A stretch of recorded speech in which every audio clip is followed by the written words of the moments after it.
warahmatullahi wabarakatuh. Selamat pagi Ananda semuanya, kelas 11 IPA. Kembali lagi bertemu dengan Ibu pada mata pelajaran biologi. Bagaimana kabar Ananda semuanya? Sehat? Alhamdulillah. Ibu harapkan semuanya tetap menjaga kesehatan dengan cara menerapkan protokoler kesehatan COVID-19, yaitu dengan menerapkan 3M, yaitu dengan mencuci tangan, memakai masker, dan menjaga jarak atau hindari kerumunan. Kalau tidak perlu, tidak ada urusan yang penting sekali, diharapkan stay at home, tetap di rumah. Nah, selain menjaga kesehatan, Ibu tanya lagi, gimana Nada tadi sholat subuh semuanya? Sholat? Alhamdulillah. Ibu yakin dan percaya siswa man satu pada pereman pasti sholat subuh semuanya ya. Insya Allah ya.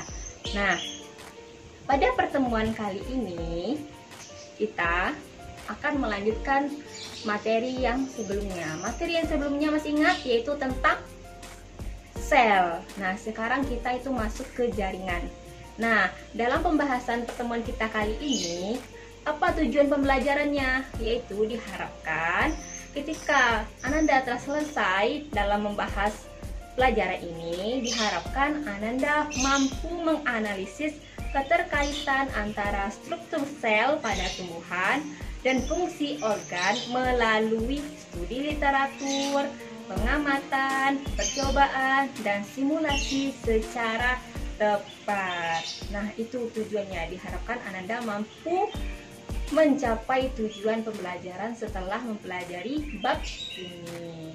Nah, setelah tujuan pelajaran, pada pertemuan kali ini itu apa kompetensi dasarnya? Kompetensi dasarnya yaitu menganalisis keterkaitan antara struktur sel pada tumbuhan dengan fungsi organ pada tumbuhan. Dan kompetensi dasar 4.3-nya itu menyajikan data hasil pengamatan struktur jaringan dan organ pada tumbuhan. Ya, jadi intinya pada pertemuan kali ini kita akan bahas tentang struktur dan fungsi jaringan tumbuhan. Ya, mengingatkan kembali, masih ingat apa itu sel? Masih ingat? Ya, sel merupakan unit struktural dan fungsional terkecil dari makhluk hidup. Nah, kumpulan dari sel itu akan membentuk jaringan. Jadi apa itu jaringan? Apa? Ya, jaringan merupakan kumpulan dari beberapa sel yang mempunyai struktur dan fungsi yang sama. Nah, itulah yang akan kita bahas pada pertemuan kali ini. Jaringan-jaringan apa yang kita bahas? Itulah jaringan tumbuhan. Oke, jaringan tumbuhan. Nah, silakan Anda lihat peta konsep di samping ini. Itu jaringan tumbuhan secara umum dia dibagi menjadi dua. Ada jaringan meristem, ada jaringan dewasa. Nah, nanti jaringan dewasa itu dibagi lagi menjadi 5. Ada jaringan epidermis, jaringan parenkim, jaringan penguat, jaringan pengangkut, dan jaringan gabus. Nah, untuk jaringan penguat atau penyokong dibagi menjadi 2. Ada kolenkim dan sklerenkim. Sedangkan untuk jaringan pengangkut dibagi lagi menjadi 2, yaitu ada xilem dan phloem. Nah, pertama kita akan masuk apa itu jaringan tumbuhan. Tadi udah dibahas di pertama ya. Jaringan merupakan sekumpulan sel yang mempunyai struktur dan fungsi yang sama yang membentuk kesatuan. Nah, pertama kita akan masuk ke jaringan meristem. Jaringan meristem merupakan jaringan yang sel penyusunnya bersifat embrional, mampu terus-menerus membelah. Ciri-cirinya selnya mudah, berdinding tipis, banyak mengandung protoplasma, vakuola kecil, inti besar, plastidanya belum matang. Nah, berdasarkan letaknya, si jaringan meristem ini dibagi menjadi 3. Ada namanya meristem apikal, ada interkalar, ada lateral. Nah, silakan Anda lihat gambar di sini. Gambar di sini merupakan gambar dari jaringan meristem. Ya, nomor 1 itu tunas apikal, nomor 2 itu meristem apikal, nomor 3 meristem dasar, nomor 4 protoderma, nomor 5 tunas samping, dan nomor 6 prokambium. Bisa dilihat gambarnya? Ya, saya. Nah, coba Ibu cek nomor 1 apa? 2, 3, 4, 5, 6. Nah ya, jadi nomor 1 itu tadi tunas apikal, nomor 2 meristem meristem apikal, 3 meristem dasar, 4 protoderma, 5 tunas samping, dan 6 prokambium. Harap ini bisa dipahami ya. Nah, kita masuk selanjutnya, itu ada namanya meristem primer. Meristem primer merupakan meristem yang berkembang dari sel embrional. Di mana adanya? Nah, meristem primer ini terdapat pada kuncup ujung batang dan ujung akar. Pada ujung batang terdapat meristem apikal. Di dekatnya terdapat promeristem dan daerah meristematik lainnya yang telah mengalami diferensiasi tingkat tertentu. Nah, si meristem primer ini berdasarkan letaknya dia ada mempunyai 3 jaringan. Yang pertama ada namanya protoderma. Nah, protoderma ini akan membentuk epidermis.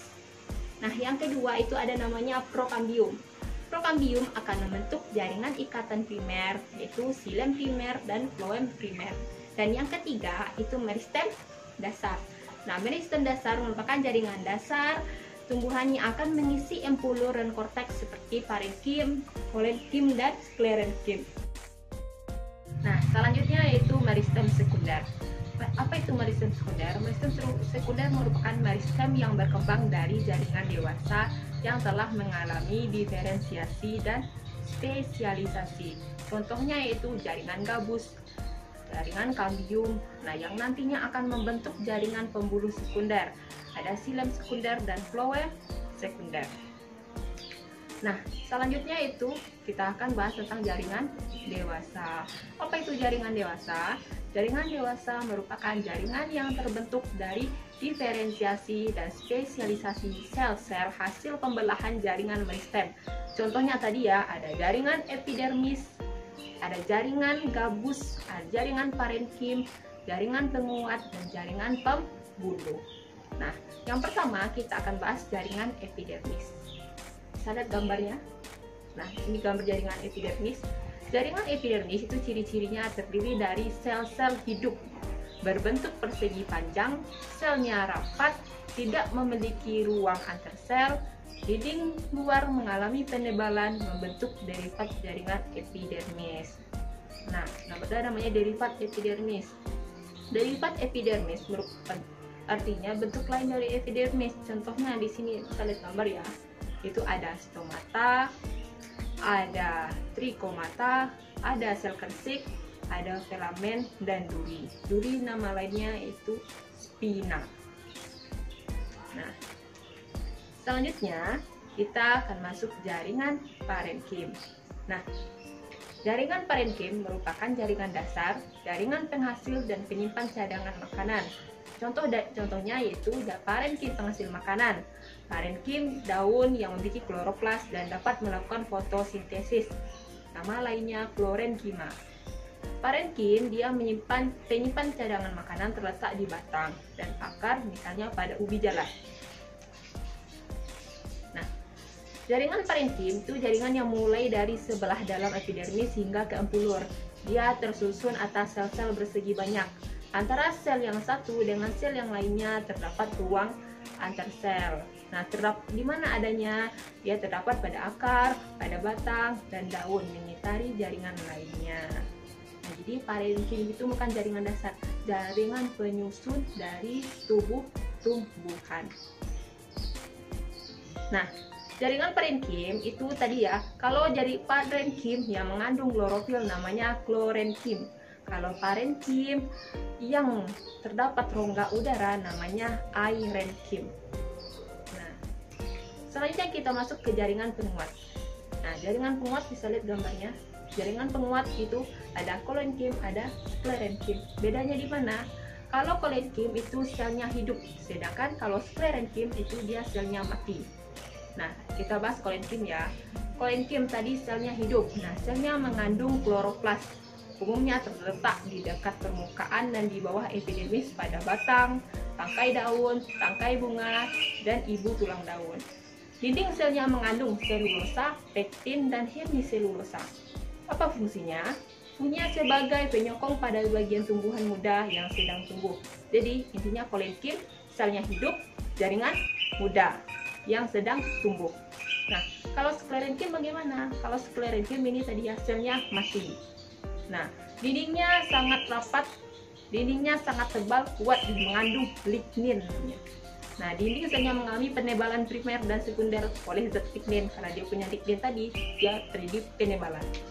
Bentuknya ada yang seperti serabut, ada yang seperti sel batu. Fungsinya apa? Karena dia bagian dari jaringan penguat, karena dia berfungsi menguatkan bagian tumbuhan yang sudah dewasa dan juga melindungi bagian yang lunak yang letaknya di dalam. Nah, bisa ya dilihat kembali ya, ini sclerenchyme dan colenchyme. Bedanya colenchyme hidup, sclerenchyme selnya mati. Selanjutnya yaitu jaringan pengangkut. Nah, jaringan pengangkut ini tidak asing lagi bagi kalian kan. Waktu dia mungkin kalian MTS atau FD dulu udah belajar. Itu ada xilem dan phloem. Nah, xilem kalian pasti udah tahu, xilem berfungsi untuk mengangkut air dan garam mineral dari tanah ke seluruh tubuh tumbuhan. Sedangkan phloem berfungsi untuk menyalurkan hasil fotosintesis dari daun ke seluruh tubuh tumbuhan. Itu dari fungsinya mungkin kalian udah tahu kan? Ya, kita bahas pertama xilem dulu ya. Nah, xilem ini dia mempunyai diameter sekitar 20 sampai 700 mikrometer. Dinding xilem mengalami penebalan oleh zat lignin. Fungsinya tadi ya menyalurkan air dan mineral dari akar ke daun. Elemennya terdiri dari unsur pembuluh kayu, serabut xilem, dan parenkim xilem. Nah, unsur pembuluh kayu terdiri atas trakea dan trakeid yang akan bersambungan membentuk pembuluh kapiler. Xilem dikenal juga dengan sebutan berkas pembuluh. Selanjutnya itu phloem ya. Fungsinya tadi ya mengangkut hasil fotosintesis. Apa elemennya? Yaitu disebut dengan pembuluh tapis, sel pengiring, serabut phloem, sclereid, dan parenkim phloem. Nah, kalau tadi si xilem dikenal dengan berkas pembuluh, kalau si phloem itu disebut dengan pembuluh tapis. Nah, si pembuluh tapis ini memiliki sel-sel bentuk silindris dengan diameter 25 mikron dan panjang 100-500 mikron. Mempunyai sitoplasma tanpa inti dan dindingnya tidak berlignin. Bedanya lagi ya tadi ya, kalau xilem dindingnya berlignin, kalau phloem tidak berlignin. Nah, selanjutnya terakhir dari jaringan dewasa itu jaringan gabus. Bisa lihat gambarnya ini, jaringan gabus. Nah, jaringan gabus merupakan jaringan tersusun atas sel parenkim gabus. Bentuknya memanjang dengan dinding bergabus. Pada tumbuhan dikotil dibentuk oleh kambium gabus atau nama lainnya pelogen. Oke, Anda semuanya, ada pertanyaan tentang penjelasan yang telah Ibu berikan? Oke, ingatkan kembali ya. Oke, mari kita review. Jadi, jaringan tumbuhan. Jaringan merupakan kumpulan dari beberapa sel yang mempunyai struktur dan bentuk yang sama. Pada tumbuhan, jaringan dibagi menjadi dua. Ya, ada namanya jaringan meristem dan jaringan dewasa. Jaringan di meristem berdasarkan letaknya tadi dibagi menjadi tiga ya. Ada meristem apikal, meristem interkalar, dan meristem lateral. Nah, jaringan dewasa dibagi menjadi 5. Itu tadi ada jaringan epidermis, jaringan parenkim, jaringan penguat, dan jaringan gabus. Ya, ada 5. Nah, untuk jaringan penguat atau penyokong itu dibagi menjadi 2. Ada jaringan colenchyme dan jaringan sclerenchyme. Dan untuk jaringan pengangkut juga dibagi menjadi 2. Ada jaringan xilem dan jaringan phloem. Nah, jadi kalau untuk jaringan epidermis tadi dia mempunyai derivat kan? Apa artinya derivat? Ya, derivat itu bentuk lain dari epidermis. Tadi ada stomata, ada trichomata, ada spina, filamen, dan sel kersik. Itu derivat dari epidermis. Nah, tadi bedanya jaringan colenchyme dan sclerenchyme apa? Ya, kalau colenchyme dia selnya hidup, kalau sclerenchyme selnya mati. Nah, kalau untuk jaringan xilem dan phloem bedanya apa? Kalau phloem itu untuk mengangkut zat hasil fotosintesis dari daun ke seluruh tubuh tumbuhan. Kalau xilem dia berfungsi untuk mengangkut air dan garam mineral dari akar ke seluruh tubuh tumbuhan. Nah, itu ya. Jadi harus paham ya materi tentang jaringan tumbuhan. Nah, untuk minggu depan kita akan melanjutkan tentang organ-organ pada tumbuhan. Itu ada akar, bunga, batang, daun, biji, buah.